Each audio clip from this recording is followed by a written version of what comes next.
I don't know how girls just like fancy There's nothing him. sexy about him. Well, because he is a master manipulator, Michelle, as you'll Yes. go on to hear. Are you ready to hear all about The Vow?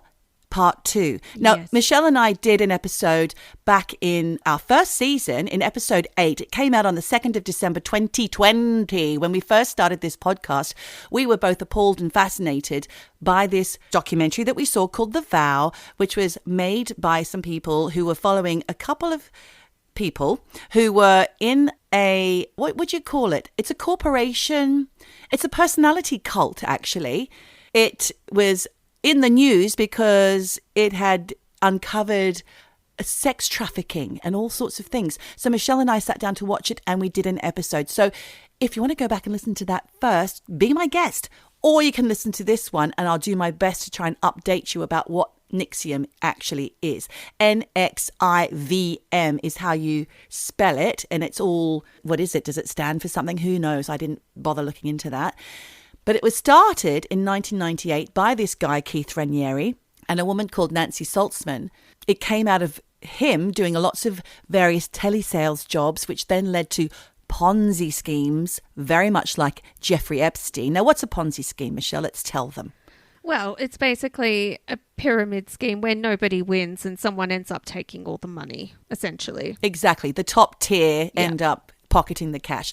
He loved that idea, and he did try many times to start something where he was the absolute boss many times until he met this wonderful woman called Nancy Saltzman. Was she wonderful? You decide. She didn't feature in the first documentary, and she was arrested along with him and one of her daughters and an actress called Alison Mack from Smallville and a bunch of other people who were protecting him and allowing him to get away with the awful things that he did. Including the worst of the worst, when he branded his initials onto all of those women's pubic bones. That's kind of how it all came about. But I'll get on to that. So this NXIVM, it's an executive success program is what it's called, to help with self-improvement for professional people. So people with money, of course. And it was based out of Albany, New York, also Canada and Mexico eventually. And a lot of the members were wealthy elite, a lot of them from Mexican society, strangely enough, later on, after, some time. It was going for 20 years, Michelle.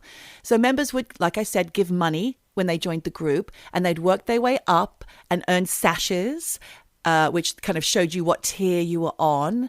And a lot of actors would join, including this woman called Bonnie P.S. I can't remember how you pronounce that name, but she's an Australian. She was in the Star Wars movie.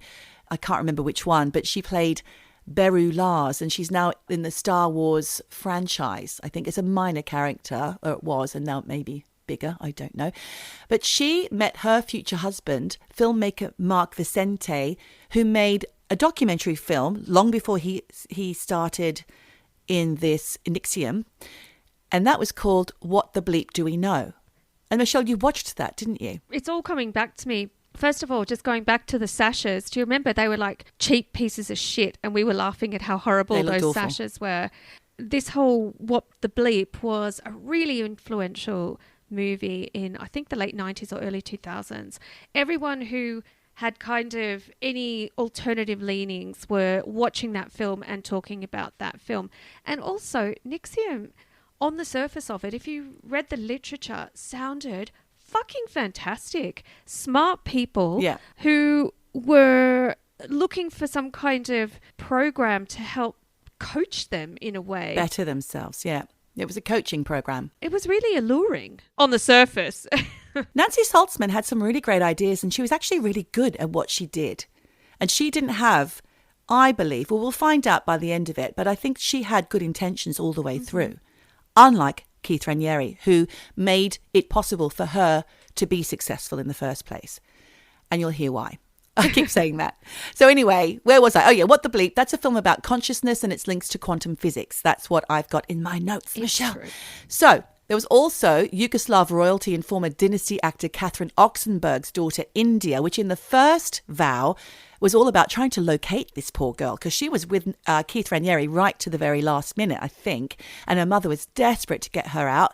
Also, as I mentioned, Alison Mack, who's the former Smallville actress, and a woman called Claire Bronfman, who is heiress to the Seagram Drinks Company fortune. And she was a big benefactor of the NXIVM Corporation and a massive fan of Keith Raniere, and I believe she still is.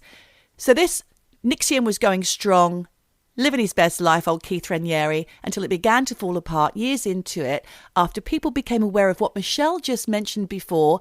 It was a sorority that was formed within NXIVM in 2015, apparently without Keith Raniere knowing about it, and definitely without Nancy Salzman, she says, without their knowledge, called DOS, D-O-S. Now that stands for something in Latin that translates as Master over Slave Women. Oh, sounds good. Where do I sign, Michelle? Sign me up.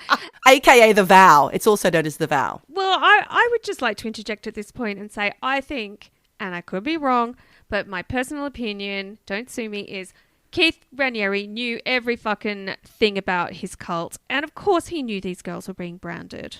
Is my belief. Well, shall I tell you, Michelle? Do you have an update? Oh my God, I would love to know. Of course I do. This is all about the update. For fuck's sake.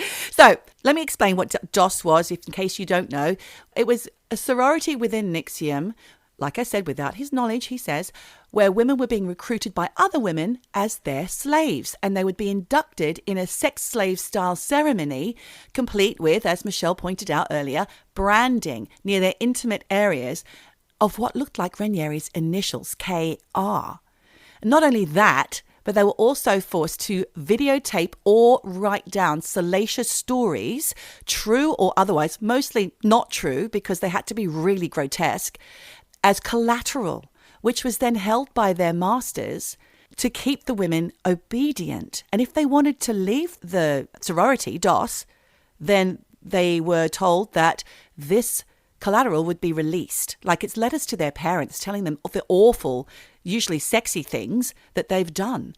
So people didn't want these videotapes or these letters coming out. And also there was a lot of intimate pictures of them as well. So all of this was being held as collateral for a lifetime of obedience and servitude. Who wants to be part of that club? Not me. No fucking way. So as a result of that, members would start to leave. They were starting to get sus. They were thinking, this is no good. People were running away in the dead of night, fearful of reprisals, because those who knew Raniere knew that he was capable of dastardly acts. Like I said earlier, he's a master manipulator and now a convicted sex trafficker as a result of all this. And potentially a cult leader. I'd say absolutely fucking definitely a cult leader, actually. Yeah. So on this program, when we finally meet Bonnie, the actress, and Mark, the filmmaker, again, because they were very instrumental in pushing getting the arrest in the first place, it was time for the trial, Keith Raniere's trial. He was going to be tried first before all the other women. And so Bonnie and Mark were shitting themselves basically about the outcome, because if he managed to convince one juror, and don't forget, he has managed to convince so many people of so many things in the past. They know what he's capable of. He is, yeah. But one juror convinced of his innocence, he could walk free and their lives would be ruined, because Bonnie says in the vow number 2, she says, he's a vengeful